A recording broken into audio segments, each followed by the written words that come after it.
This is Jamie with BarI. In this video, we're going to show you how to export your counting data, your aggregated counts, into Excel so they can be used for other analysis or for any other purposes. So first of all, you can see I'm here in the browser version, meaning I have the full menu. Go ahead and go to Settings.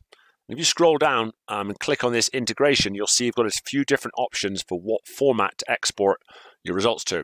By default, this will be set to Excel, and that's what you're going to do, obviously, for exporting to Excel. And then we have other native integrations built, and we have separate videos on those.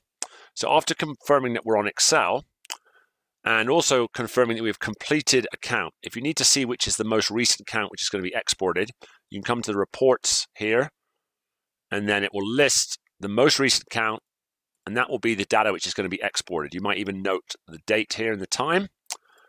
And then from, again, the main menu, expand the products menu. Notice that when you expanded, this arrow turns red, so you've got extra options. So I collapse it, there's less options, and then expanded. And go ahead and click on integration. So this is how you integrate with other systems. So we'll see it will confirm the integration type, which is Excel in this case, and it confirms the date that the count was completed. So if you're going to use integration values, you can fill them in. But in most cases, you can use the BarI integration values, which saves you a lot of work.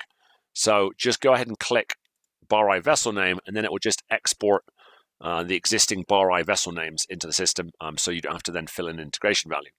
Once you've done that, go ahead and click Export. And then depending on your export settings of your laptop or computer, it will tell you where you're going to download this to.